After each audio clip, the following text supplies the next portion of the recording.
Welcome back to Who's Number One, an ESPN Classics ranking of the 20 greatest college basketball players of all time. So many worthy hoopsters from which to choose. Here are just a few that missed our list. Can't handle it. Calvin Murphy, the little big man. High-scoring Hank Lassetti, inventor of the running one-hander. And John Wooden. Yes, that John Wooden. Three-time All-American as a player at Purdue. With that bit of business out of the way, back to the countdown. Can't handle it.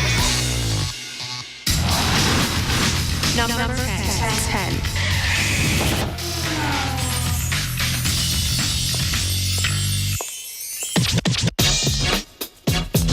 Look at Ewing. Backward stuff. Amazing. Patrick could hurt you many ways. First of all, he could block the shot. Second, he could rebound. Third, he was an intimidator. I mean, guys were afraid to go in there. It was so clear in college that he was the heir apparent to Bill Russell as that dominant defensive force who could alter a game without scoring a point. Got it to McClain. Walked away by Ewing. He could cover up my mistakes, Michael Jackson's mistake. Someone beat us off the dribble. I mean, he's blocking a shot here, blocking a shot there, and then plus at the same time running the length of the floor, scoring. His career numbers at Georgetown were modest, 15 points, 9 boards. But it was his role of the great eraser that made three-time All-American Patrick Ewing so dominant. He helped the Hoyas win the national title in '84 and was the symbol of the team that was feared by others. Send it in, Patrick. We were the Raiders of college basketball. But it was fun. Everybody hated us, and we loved kicking everybody's butt. When he went to Georgetown, a Big East school, that was the most symbolic message to the rest of the basketball world that this was a serious league, and this league was going to change basketball in the East. They were going to be a major player. If you think of the Big East in the early 80s, you really have to think Patrick Ewing. To make 3 championship games in 4 years and to almost win 3 of them, I mean, that's really a sensational record to have.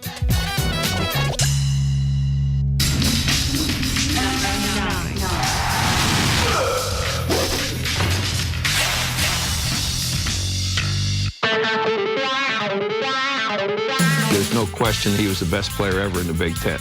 Nobody ever has been able to do the things that he did. He could go in the post, he could rebound. He played the game so easily. You know, he was very graceful. He ran easily, and an incredible timing around the basket for rebounds and taps. Plus, he was a very good shooter. I don't know if I've ever seen anyone with hands as good as Jerry from the standpoint of being able to catch the ball, deflect the ball, tap the ball, cushion the ball, whatever he wanted to do. I mean, it just seemed like a sponge with absorbing water. Jerry Lucas would develop total recall and a photographic memory. But at Ohio State, it seemed he already could foretell the future. Averaging 24 points and 17 boards, he appeared to see the play before it unfolded. He was a 3-time All-American and led the Buckeyes to 3 straight title games, winning it all in 1960. Top all-round performer is the Buckeyes' Jerry Lucas. Ohio State takes the crown with a runaway 75-55 victory. And Jerry Lucas cuts away the net as a trophy of the first Big Ten NCAA championship since 1953.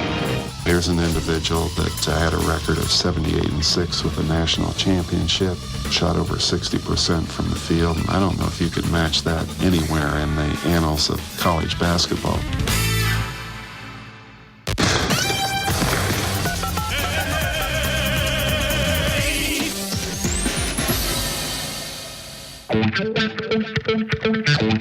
David Thompson did things nobody had ever seen before. He had that wow factor. Passing the wall. David Thompson. The 17 years I coached in the ACC, David Thompson was the toughest guy to stop. Thompson up and in. What a jumper. I thought he was the greatest basketball player in college basketball because he kind of revolutionized the game. He had about a 42, 44-inch vertical leap, so he can compete inside with the big guys, had a feathery touch outside, so he had a strong perimeter game. Thompson up. Dan Bonner told one of the great stories of all time about stealing a ball against North Carolina State when he played for Virginia, and he could hear David Thompson coming from behind, so he gave a little head fake just before he went up for the layup, and the fake worked. He went over him and kicked Dan in the back of the head. At 6'5", David Thompson lived above the rim where the air is rare, and he took his North Carolina State teammates up there with him. He averaged 27 points and 8 boards, was a 3-time All-American, and in 1974 helped win the national championship, toppling the UCLA dynasty in the Final Four. Winning the NCAA title, I got more enjoyment out of that than anything. Setting a goal at the beginning of the year, working hard to accomplish that goal, and just being the best at something was something that really I'm very proud of. More great players to follow, including a hick from Indiana and a magician from Louisiana.